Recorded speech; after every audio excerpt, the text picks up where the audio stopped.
as a kid, I wanted to be a DJ. I thought that that was the coolest job in the world, to sit there in a room all by yourself, no distractions, just you and the microphone, and you get to play everybody your favorite music and tell them a little bit about them, and you don't have to worry about, doing the news, because you have Les Nessman beside you. He's doing all the news, and I thought that was cool. Yes, that's a WKRP reference, and I will be using a lot of WKRP references in my show, because that's my favorite show of all times, next to Big Bang. But this is about radio, so that takes precedent. When I was a kid, I loved DJs, and I even in my bedroom I set up a radio station. I didn't have a transmitter, and nobody ever heard what I did, which is probably good.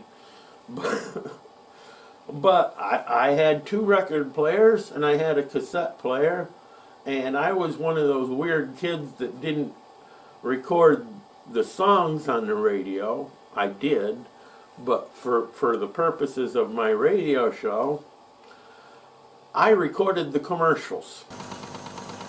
So I would play a record, and then I would play a commercial, and I'd play another record, and I would just pretend to be a DJ. And that was, what I did when I wasn't wandering in the woods. Because in the wintertime there was nothing else to do on Farmington Hill but play in your bedroom. So for some weird reason, and I created the studio in my bedroom and became a DJ. Now, but,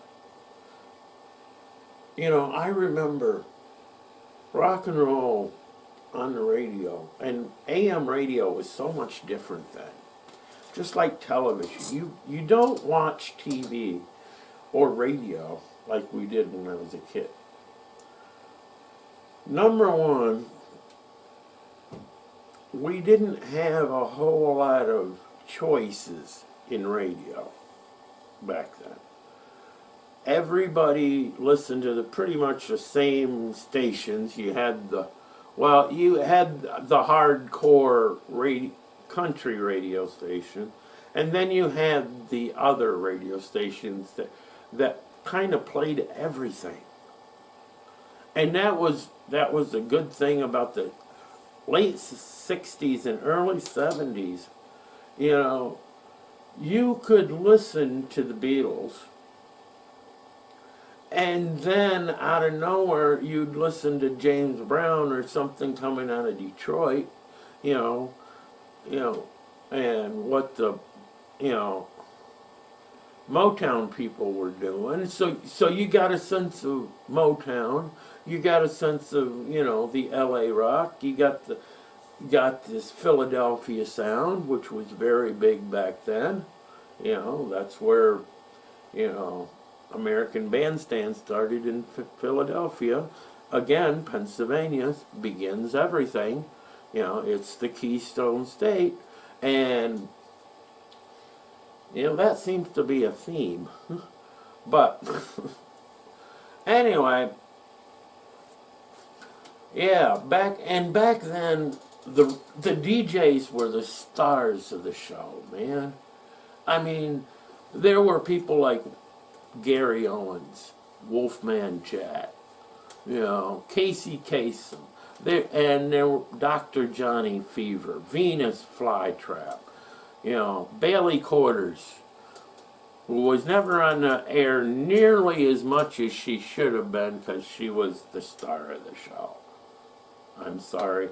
I have a thing for Bailey Quarters. She was, everybody remembers Lonnie Anderson, the bombshell, but for my money, Bailey was cuter, she was quiet, she was smart, and she was hot. That's what I look for in a woman. So, AM radio. You could listen to anything. I mean, you'd listen to a country song, then you'd listen to a Motown song, and then you'd listen to some, you know, top 40 thing, and I remember, like in 75, then all of a sudden, things came out like Frampton Comes Alive and Do You Feel, and Bohemian Rhapsody came out around that time. Actually, that was the next year, because I remember, Do You Feel was number one song of 75, and 76 was Bohemian Rhapsody. And I remember that because I stayed up and listened to the radio when they were doing the New Year's countdown, and they announced them.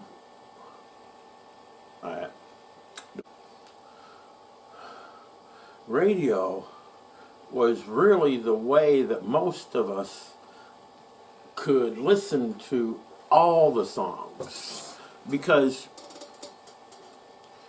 not all of us, I mean, I was a farm boy on Farmington Hill. I was chasing cows and cleaning up calf pens most of the time. Everybody had a radio. I had a little tiny one since I was like 10 years old. No, I might have even been 8 or 9 when I got my first transistor radio. It was just a small little thing, and it was red. I remember because my and dad bought me one and my sister one, and she wanted the blue one and I wanted the red one, and so I took that, and my brother had one, but his was white, and it was a little tiny bigger, and it was a little older. It was like a year or two older, so it was boxy. It was a little, even in that time, the radio, the style had smoothed out. Mine was kind of rounded at the edges, and it fit great in your pocket. And the only problem with those things is they had the world's worst headphones. They had those little, plugs, that they're just cheap and crappy, and I hate them. And like everything else that I stick in my ear, it falls out because my ears are not shaped like other people's inside. Yeah, there's something wrong inside my head. Yeah, and it was my audiologist that discovered that. But that's not important. But what is important is AM radio changed the world. And it really brought the rest of the rock and roll world out, because that was the reason. Because people listen to radio, they got to listen to all of this good stuff. And that's why I appreciate funk and some, very little, but some country, because I listened to it growing up on the AM radio. If we were in the garage working on something, the radio was on.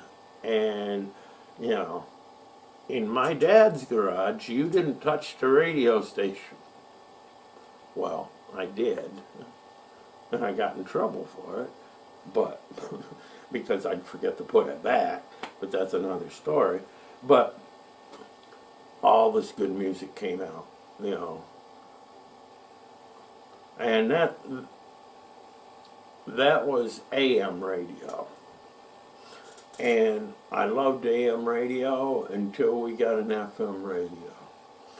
And one day I remember I was in the kitchen, and Mom and Dad had this stereo component AM FM stereo in the kitchen. And one day I decided to look at the FM dial and see what I could find. And that day I discovered a radio station out of Ithaca, New York, WAAL. And the first song I heard on that radio was a song by Harry Chapin, and it was called Taxi.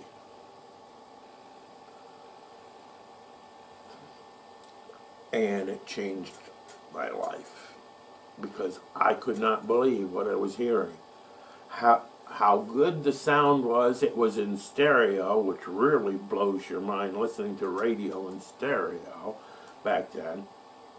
And I just loved his sound and the subject matter, and I'm going to go deeper into the world of Harry Chapin and how close to my life Harry Chapin's songs are. But that's next week. So tune in next week when I talk about Harry Chapin and how he wrote the songs that predicted my life. I'll say it that way. Until next time, this is the Tin Man. I've got my favorite beverage. It's over on my amp. It's scotch and coffee. And grab your favorite beverage and well, I'll catch you later.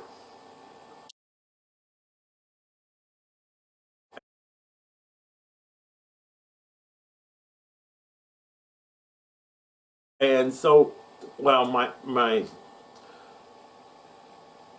point is,